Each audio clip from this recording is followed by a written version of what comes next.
Today we're going to explore a new old cookbook, the Radiation New World Cookery Book.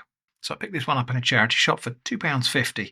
What a bargain. And you may well already know I really like old cookery books. This one has seen some wear and tear. Looks like a small child might have got hold of it at some point and scribbled on a lot of the pages. Anyway, in today's video, we're going to look at why it's called the Radiation New World Cookery Book, who it was for, what it's about, and maybe we'll test out a couple of recipes.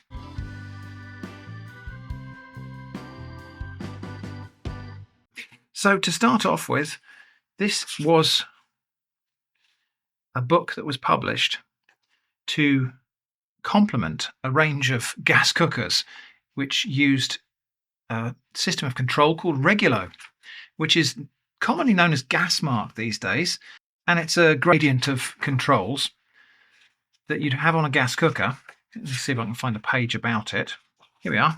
These are the Regulo settings, and instead of the ovens having temperature controls on them, they would just have these numbers that go from 1/4, 1/2, and then whole numbers up to 9.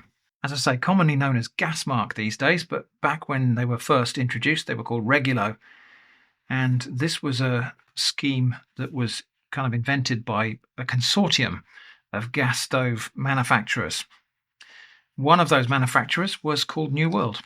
This is from Radiation New World. Radiation was the kind of consortium, I think, and New World might have been, it's a bit difficult to tell. I think it might have been the brand that led the charge. I'm not sure. This is the 51st edition of this book, published in April 1961, the first edition having been published in 1927. So this book has been around for a good old while, and it says here it's been a series of editions were printed and the book was revised and enlarged in 1929, 1930, 34, 38, 58. By the time the 45th edition was printed in 1954, well over 2 million copies had been sold. In April 1955, they published the first edition of the Deluxe Radiation Cookery Book, a complete revision of the previous book with the addition of entirely new sections on food values, beverages, carving, wines, etc. This book is an abridged version of the Deluxe book, but still contains a wide selection of attractive recipes that have been carefully tested under home cooking conditions by the staff of our Radiation Cookery Advice Department. It can be used with any regular New World cooker, operated by any kind of town gas, bottle gas, or natural gas. The name Regulo New World applies to all New World cookers fitted with the Regulo oven heat control. So really quite interesting. This whole Radiation as a brand obviously doesn't land quite the same as it did back in, well, 1960s and probably 1920s when it was first coined.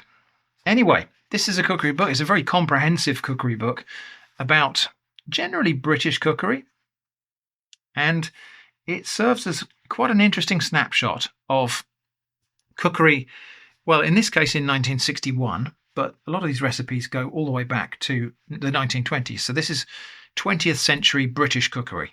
Anyway, I'm going to go off now and read through this book from cover to cover, and I'll come back and tell you what's interesting about it. All right, so having had a read of this book, and I've marked some pages we'll look at, here's what I've learned. So this book is a very general purpose basic cookery book. It goes all the way down to simple things like boiling carrots. So I suppose this would be a good book for somebody starting out cooking. You know, perhaps this was a new household and you've got people who need to know how to cook. So this book would teach you how to cook if you were trying to learn from a book, or as well as you can from a book. Now I did wonder whether I should perhaps try to erase these pencil marks that have been scrawled over this book. They do rub off. But am I destroying the history, the story of this book? At some point, this book was seized by, I would say probably a 2 or 3 year old with a pencil, and it was scrawled upon. And that's part of the history of this book. So am I destroying that? Do I need to worry about destroying that? It's just a thing I tend to think about. I'm overthinking things. That's what I do. But yeah, should I erase these pencil marks, or should I embrace these pencil marks as part of the story of this book? Let me know what you think about that, or what you think about me for thinking about that in the comments. Anyway, so as I've said earlier, this was a book that was designed to be used in conjunction with regulo cookers. This was a new way of regulating the temperature of gas cookers, gas ovens. Prior to that, gas cookers just really had a dial that went from not very hot to very hot. Regulo was this kind of thermostatic control of the gas flow, but still, this was an easier thing to manufacture than actual temperature control. This still gives you a kind of graduation of heat from the coolest you would want an oven to the hottest you would want an oven. But what it doesn't have to do is precisely regulate that heat to specific degrees. So part of this is just to simplify the manufacture of these ovens. And it's a much simpler process to manufacture these things if you don't have to calibrate them precisely. So this book goes into lots and lots of detail about how the top of your oven would be hotter than the bottom of your oven, about the utensils you should use, about how to clean your oven, all sorts of stuff. This is the actual regulo settings. But yes, so the temperature descriptions are still just descriptions. Although these do map to approximate degrees of temperature, they are not precisely specified here. But it does give you the notionally correct settings for the categories of things you might want to cook. So anyway, we get on to the next section, which is soups. So there's some interesting stuff in here. Sheep's head broth, Scotch broth, 2 different recipes for Scotch broth, lentil soup, celery soup. And of course these wouldn't be made in an oven, these would be made on the stove top. But all kinds of barley cream soup, tomato soup, lettuce soup, which is fallen out of favour actually. Cooking lettuce is not a thing that we tend to do very much in this country, at least. We tend to eat it in salads, but it is a vegetable and you can cook it. So yeah, lots and lots and lots of recipes, and I will pick a couple of recipes. Oh yeah, we should stop and have a look at this. So this is a picture of baked and stuffed fillets of plaice. The photos in here I think have probably faded a little bit. I'm not quite sure how good the colour reproduction was ever in the first place. This is a half-toned printing. So this has been done on offset litho printer. It's lost some of its colours. Oh, here's an interesting recipe called fish toad. So what is this? This is a... Oh, so it's like toad in the hole. So it's a batter pudding with fish baked into it. I would think that would probably overcook the fish, or at least overcook it by modern sensibilities. Fish au gratin with eggs. So then a section on meat, so how to prepare a sheep's head, sheep's tongue, brawn, beef steak and kidney pudding. So this is interesting because steak and kidney pudding, a few people I've encountered were quite surprised that it wasn't beef kidney with beef steak, but steak and kidney pie, steak and kidney pudding is usually beef steak and then any kind of kidney. So it's often pork kidney or lamb kidney.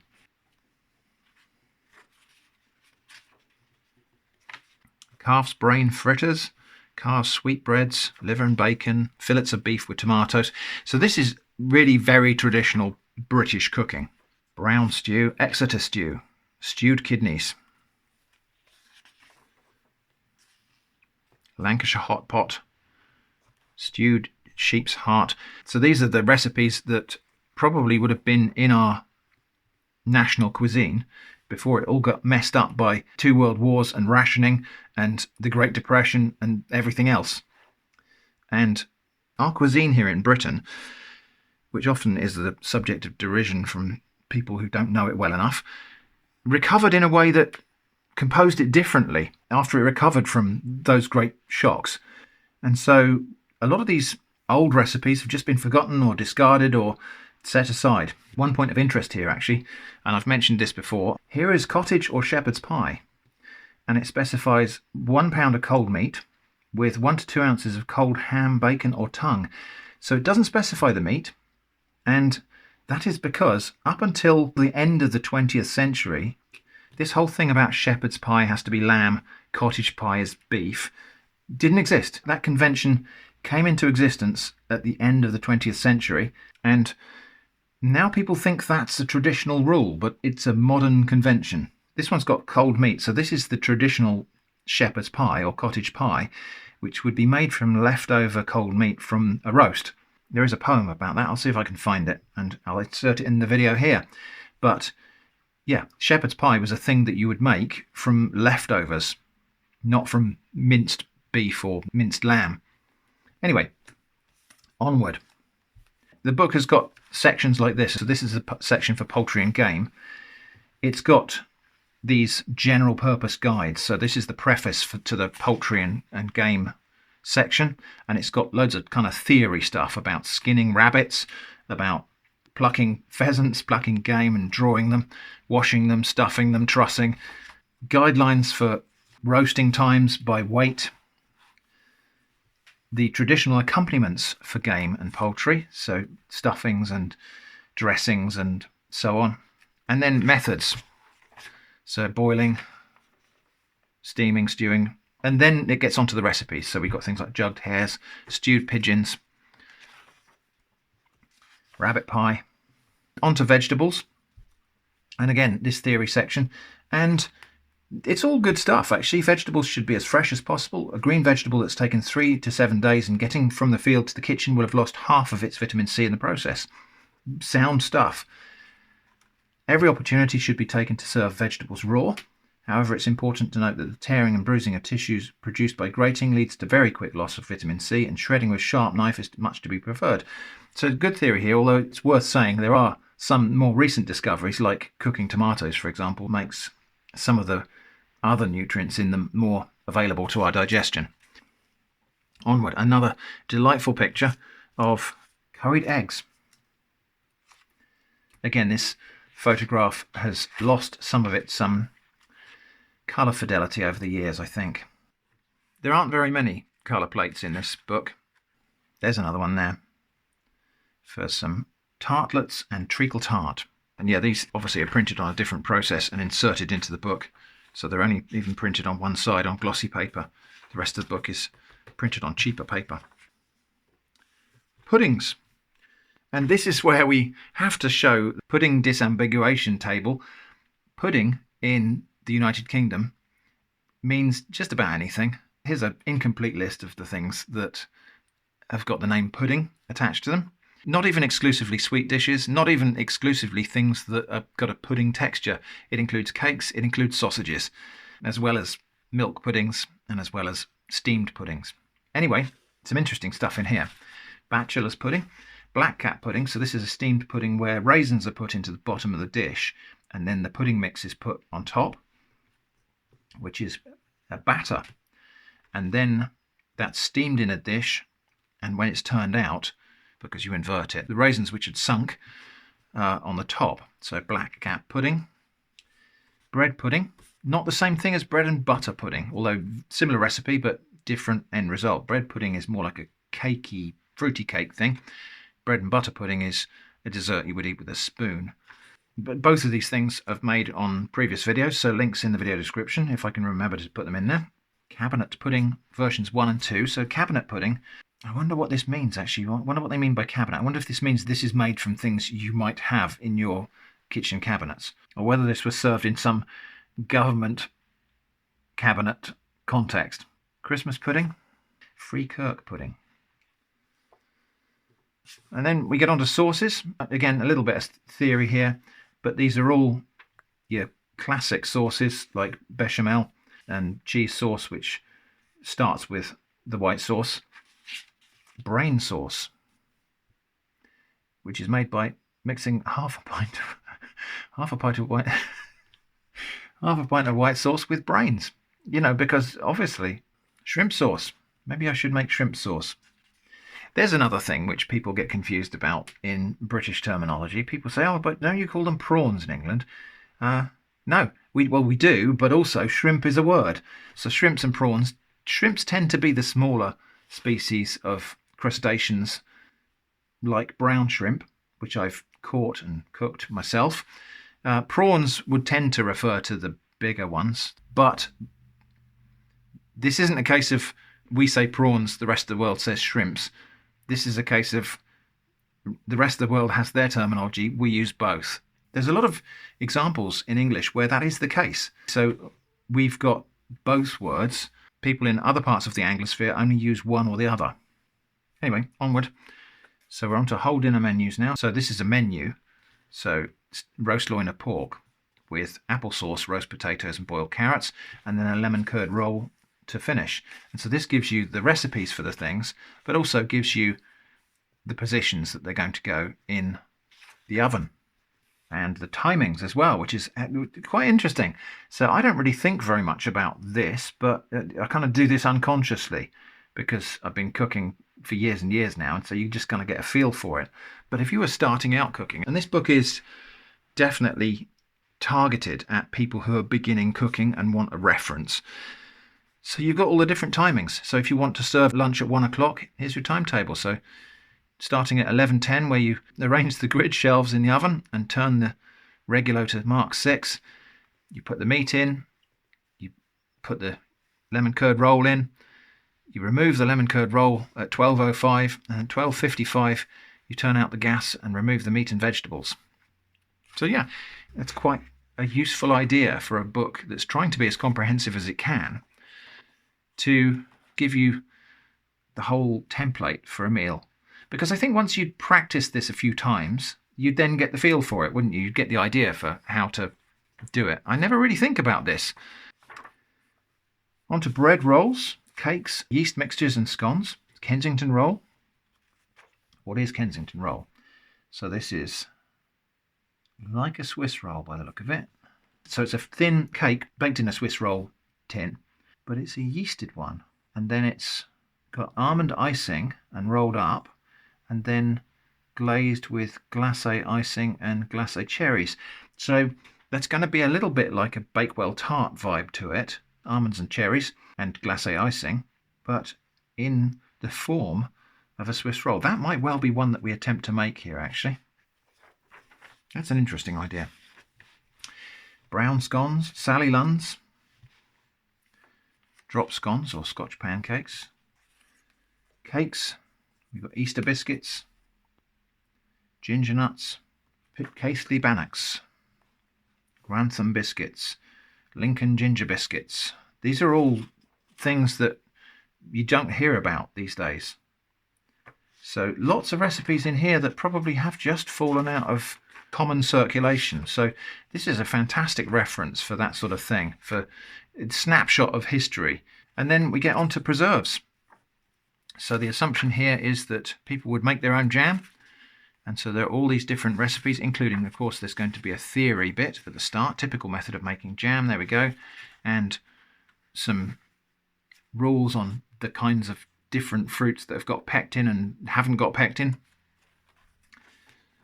And then a whole load of recipes, mint jelly, orange marmalade, and then we go on to pickling, bottling, and then just the index. So that's the book, and it's obvious why this is popular.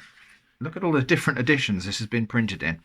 51 editions between 1927 and 1961. I wonder when the last edition of this was. I shall find out, and if I can find out, that information is on the screen right now. But 2 million copies of this were sold by the time the 45th edition was printed in 1954. But you can understand why, because this is a book that walks you through with very few assumptions about what you already know. And I like that. But it's also, for me, now a fantastic snapshot of the kind of state of the art at this moment in time in British cuisine. Which, at this point, of course, this is the 1961 edition, but this is based on, and some of it will have been revised, but based on 1927, so before the Second World War. So this will have captured the state of British cuisine before everything got messed up and then put back together completely different. Anyway, that's probably enough waffle about the book. What I'm going to do now is choose a couple of recipes from here, and then head off to the kitchen. We'll make them and give them a taste. Okay, the first thing we're going to try out of this book is coffee and eggnog. This is from the section 14 invalid cookery. That would be called convalescent cookery these days. So this is a very simple thing. Supposedly is a stimulating, nourishing and easy to digest thing for people who are recovering from illness. 1 egg, 1 cup of hot coffee and milk, sugar to taste. Beat the egg, and then I think I'll do that first, and then we'll make the coffee so the coffee's nice and hot.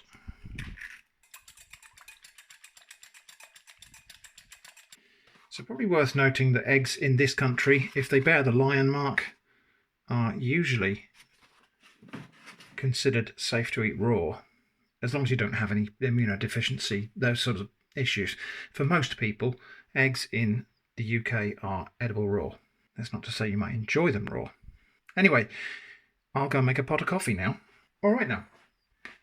So it's a cafetiere coffee. Now it does say coffee and milk, so I wonder if I should put the coffee and milk into a cup. I have warmed the cup.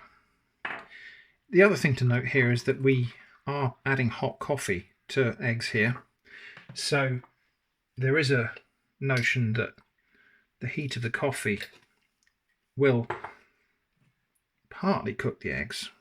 I've got some grounds in there, never mind, let's press on. So whisk this into here. Wow, that was a mess. And then add sugar to taste. Now I don't normally even have sugar at all in my coffee, but I have a feeling this won't be very nice without it. I've got about 1.5 teaspoons of light brown sugar here. Okay, I'm going to wipe up this mess and then we'll serve. So here we go, coffee and eggnog. It doesn't really look any different, apart from being foamy from regular coffee. Let's have a sniff. Oh, it does smell of egg. It smells of raw egg. Okay, well, down the hatch. I expected it might be creamy or a bit like custard. It's not. I'm just going to get rid of this foam so we can actually examine this properly. It's almost like the eggs just disappeared. It hasn't made any difference texturally to the drink, but it does taste and smell of uncooked egg, which is not exactly unpleasant, but it's quite a distinctive smell if you know what it smells like. And I'm going to say that's not very pleasant. It's not very pleasant because I don't really like sweetened coffee anyway, but also it's just, yeah, it just tastes slightly of raw egg. So, not my favourite. Hopefully the next thing we try might be better. Actually, just as an afterthought, can this be redeemed by heating it a bit? So I'm going to heat this really carefully. I'll get the temperature probe out. I don't think we want to go above about 65 probably Celsius. So I'm just going to whisk this until we hit 65.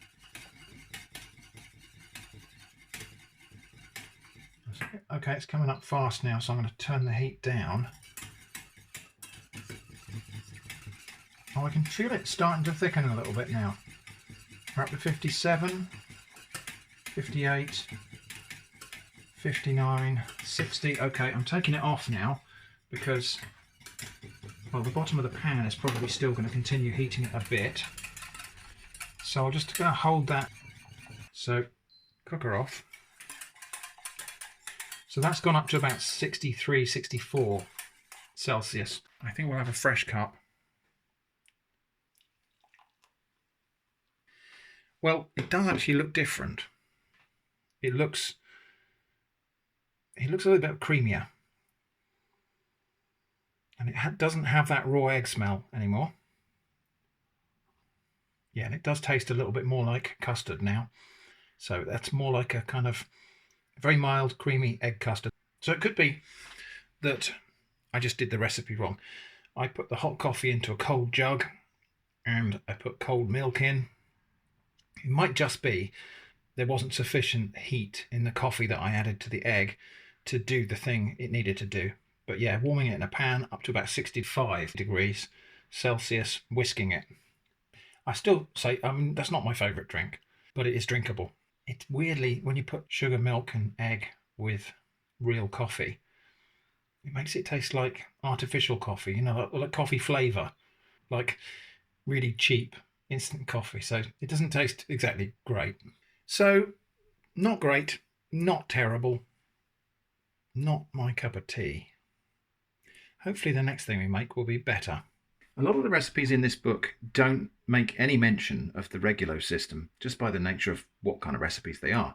So there are quite a lot of recipes here for things that don't require any cooking at all, little salads or sandwiches or whatever. There are a lot of things that are cooked on the stove top, which obviously is out of scope for the regular system as well. So I thought we'd pick one that does. Spice biscuits. So these are fairly simple biscuits that we just mix up. We need 2 ounces of butter or margarine, 2 ounces of sugar. I've got some light brown sugar here. 1 teaspoonful of treacle. It's talking about black treacle if it says treacle, rather than golden syrup. 4 ounces of plain flour. I'm actually using a mixture of white plain flour and plain spelt flour, wholemeal. Not specified in the recipe, but I think that'll be nice. A pinch of salt, 1/4 teaspoon of baking powder, 1/2 teaspoon of mixed spice. That doesn't seem like a lot of spice, but then it's a fairly small batch, and 1 beaten egg to make 16 biscuits. So we are to cream together the fat and sugar. So this is an old-fashioned recipe from before the time when people had electric mixers and such. And so a lot of the recipes would talk about adding the ingredients in a particular order. A lot of modern recipes just have you throw everything into a bowl and use a food mixer. So a lot of recipes of this kind of vintage will have ingredients added in a very specific order, just because that's the way you could mix them. If you were to put all of the ingredients in here and try to mix them by hand, you would probably find that you'd never actually achieve a uniform mixture. So that is the butter and sugar creamed together. Next, the treacle. Not quite the same thing as blackstrap molasses. It tends to be a little bit sweeter, black treacle. Now I'm going to use a teaspoon rather than a teaspoon measure. Yeah, as you can tell, it's not the warmest of days today. Doing our own little version of the pitch drop experiment here. I'll just clean these up off camera. Yum. Right, I'll mix that in. I think I've got to mix that in, have I? Add the treacle. Well, it doesn't say mix the treacle in, but I think that's reasonable to assume that we do. It says add the treacle and add the flour.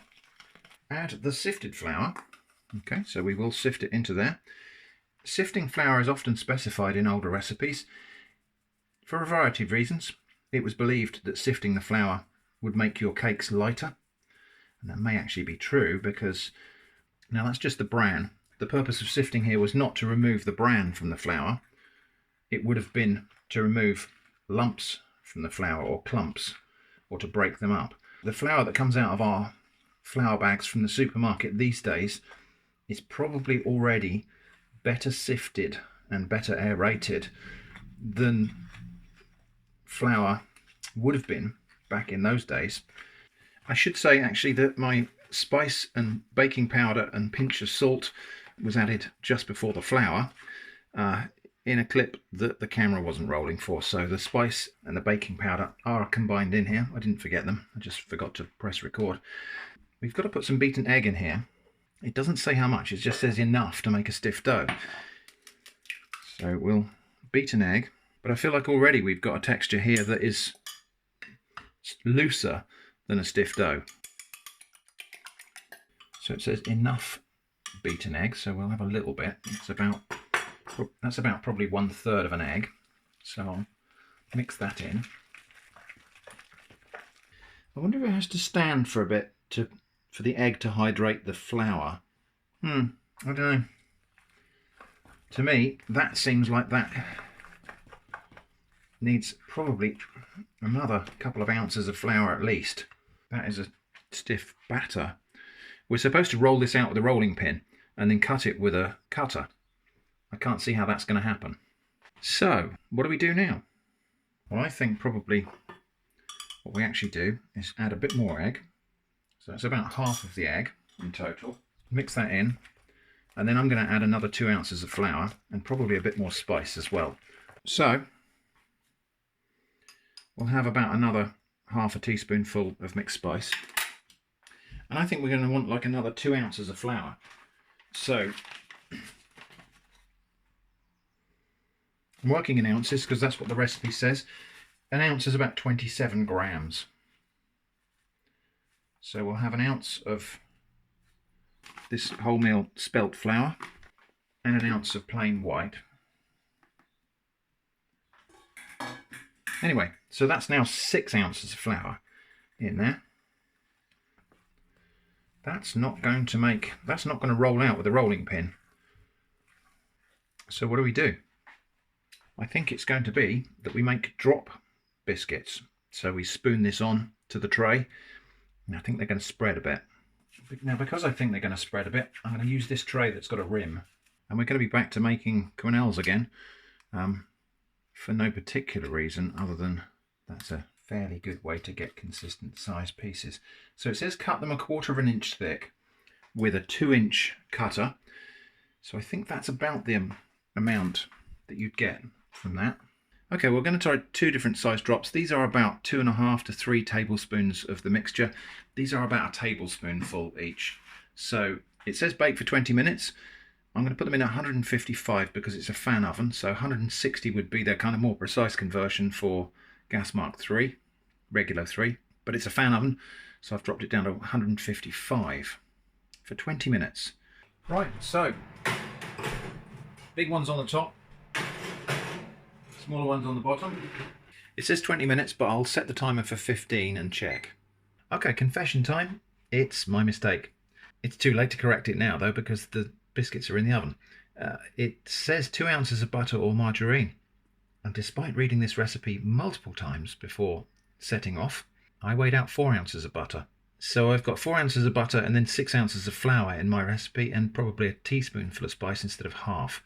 So if this doesn't work, it's my fault. Can't believe I did that. Anyway, we'll see what happens. Well, I think I am going to remake this recipe properly at the end of this video, but I think I'll leave the erroneous one in here just because I don't want people to think I never make mistakes.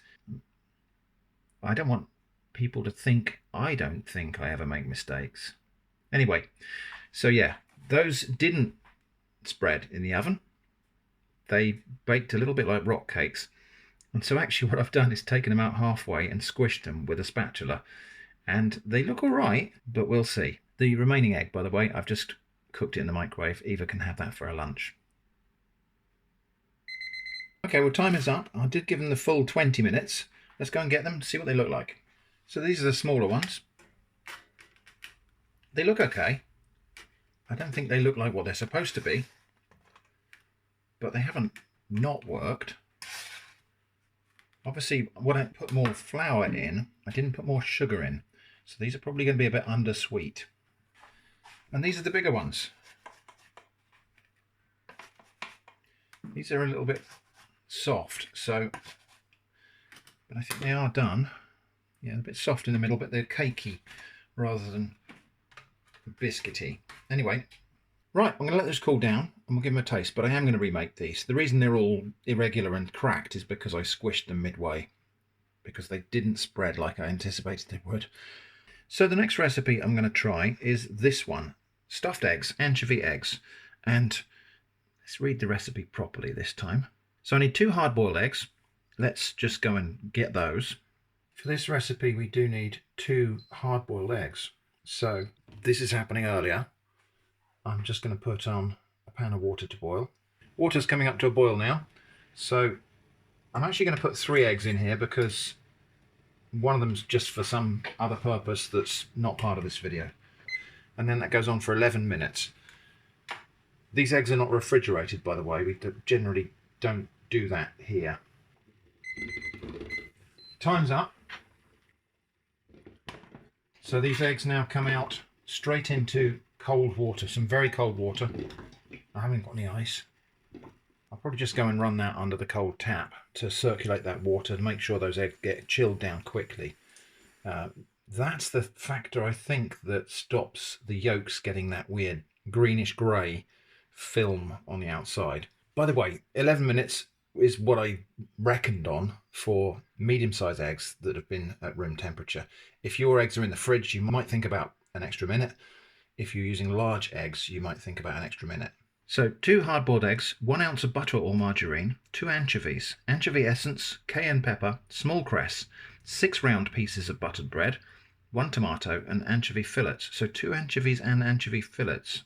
So the method in full: cut the eggs in halves. After removing the shells, remove the yolks and pound with the fat, anchovies and enough anchovy essence to make a smooth paste, and cayenne pepper. Place a little washed and dried cress in the bottom of each egg white and fill up with the anchovy mixture. Prepare 6 round pieces of buttered bread. Slice the tomato, put 1 slice on each piece. Stand the eggs on the tomatoes. It may be necessary to trim off a little of the white to enable them to stand, and twist an anchovy fillet around the bases of the eggs. So here's the thing: after my false accusation that the previous recipe had an error in it, I think this one actually does, because this talks about 2 hard-boiled eggs and then halving them, so that gives you 4 half eggs, but it talks about putting on 6 round pieces of buttered bread. So I think this recipe might have originally been for 3 hard-boiled eggs, and they've changed that bit without changing that bit. So, hard-boiled egg. These have been completely cooled down. So I just left them in the cold water. They've been there all morning, and they should be good and cool now. Trying to peel them when they're hot, and certainly trying to cut them in half when they're hot, could be problematic. Okay, now I'm just going to rinse that under the tap just to get rid of those bits there. Right then, my 2 hard-boiled eggs, I'm going to cut those in half with a nice sharp knife. Good. So that dropping them in cold water thing has managed to keep the yolks yellow. And yeah, I could have gone another minute, I think, on those yolks, but they'll be fine. So I set aside my egg white boats, and in with the egg yolks, I've got 1 ounce of butter, an unspecified amount of cayenne pepper, so I'm going to go for about half a teaspoonful, and some anchovy fillets. This little boxed tin of anchovy fillets was a gift. Am I going to use the pull tab? I don't think so. Let's see if we can use the can opener on this tiny tin.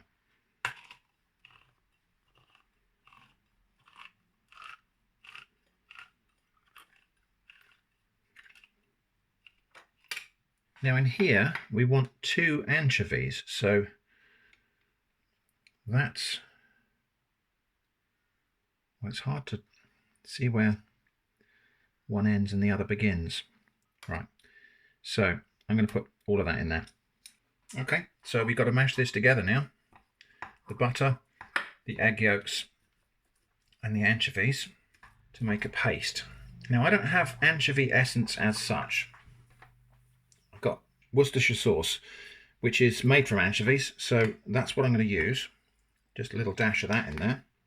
I'm not sure this is the exact same thing that the recipe is calling for, but I'm sure it'll be quite nice. My butter could have been a bit warmer, I think. Mashing with a fork is getting me a better result here. Yeah, these anchovies, my daughter bought me a subscription to a tinned fish by post service, where they send you 3 different varieties of interesting tinned fish every month. Nothing quite worthy of weird stuff in a can, I would say, but it was quite interesting. And these anchovies were one of those things. They're quite high quality anchovies, I think.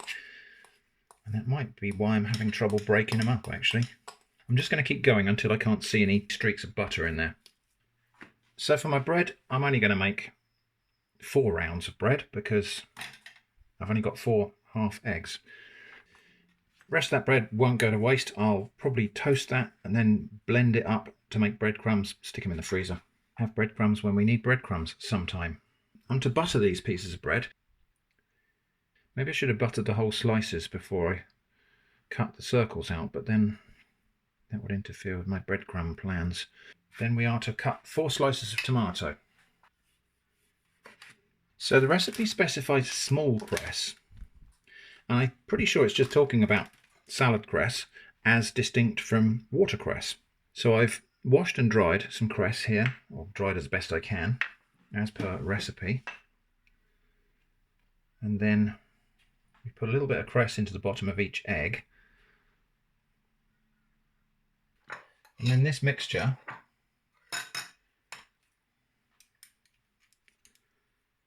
goes into the cavities. So this bit's not in the recipe, but I've just moistened my fingers with a bit of just plain water. And then I can shape these. And it's time to plate up. Already got crumbs on my plate. I'm not quite sure how that happened.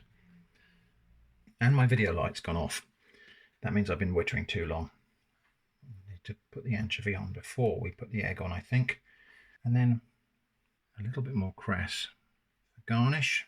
And I think often you dust these with a bit of cayenne pepper, but I think I'm going to go out slightly on a limb here and use a little bit of smoked paprika. So just deviating from the recipe ever so slightly, I'm just holding the spoon up high and tapping it like that. So we'll just give those a little dust with some smoked paprika. Okay, anchovy eggs, slightly interpreted by me. Appreciate the light is not good. I'll go and get a better photo of these in daylight. I'm not sure how many of these is a serving. I have a feeling that this might be for canapes or something like that. Although they are a bit big, aren't they? How are you meant to eat this? Like this, maybe? Just kind of pick it up and take a bite? One thing I will say is, despite this book being published in 1961, this is a very 70s dish, isn't it? Here we go. It is a superb combination of flavours. And the anchovies work really well here. They're sometimes overwhelming in some dishes, but these are really they just integrate really well. I'm going to have another one. I might save the other two for later. Definite thumbs up from me. Those are really tasty.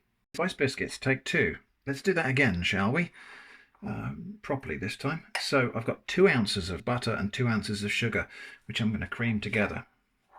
A teaspoon of treacle in there, 4 ounces of flour, to which I've added my spice, my baking powder and a pinch of salt. So that mixes together into a kind of crumb-like texture. And then the egg is going to bring this into a dough. Now I won't be surprised if it needs all of this egg, but that's about 2/3 of it. So let's see how far we get with that. Okay, now I did add a little bit more flour just to bring that back into a dough because it was just a little bit, it's still a bit sticky. But I think we can roll that out. So I'll put some flour on the surface and on the rolling pin. Right, I think we're going to get away with rolling this out now. Bit of flour on top of it as well. And we roll this out to 1/4 inch thick, which is not a thickness I'm not used to thinking in imperial anymore. But I think that's something like about right. 2-inch fluted cutter.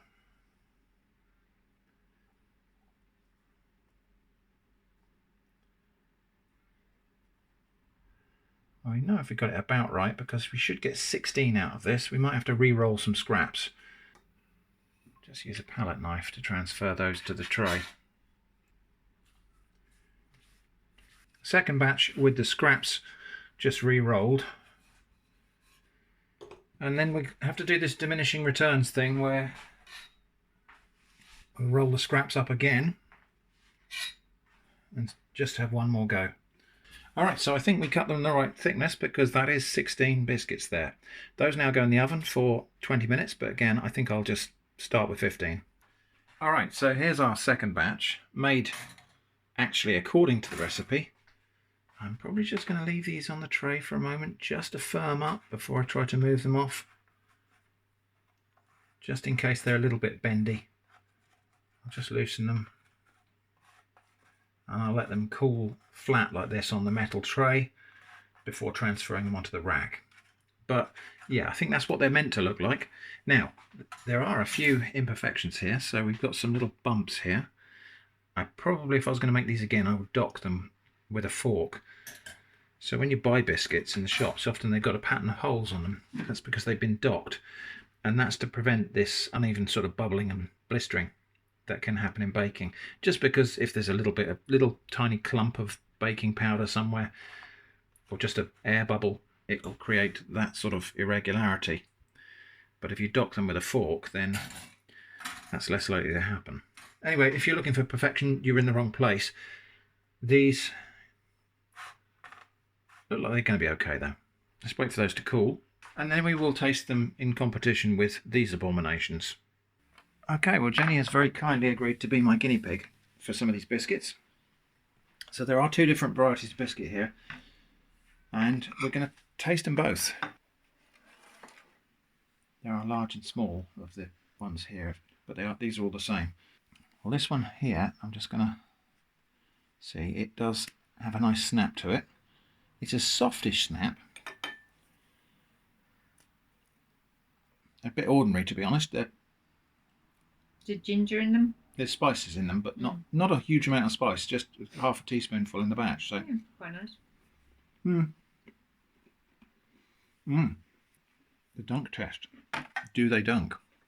Yes, seem to. I think they could do with a bit more ginger or something in them, couldn't they? Yeah. Just a bit plain. Okay. I don't know if you want a big one or a small one of these. You can go for a big one. So these bigger ones are a bit softer, a bit of a cookie sort of texture to them.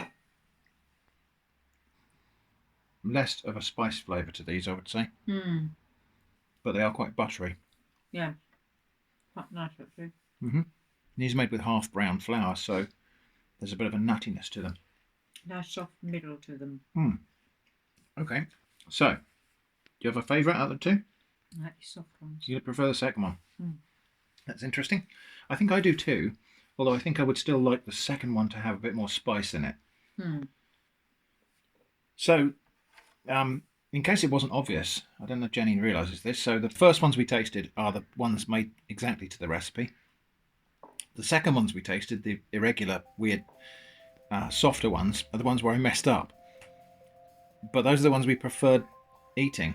I think probably just because there's more fat in them, proportionally more butter in them. But there you go. So that was my kind of informal review of the Radiation New World Cookery book. I hope it's been interesting. Thanks for watching, and I hope to see you again soon.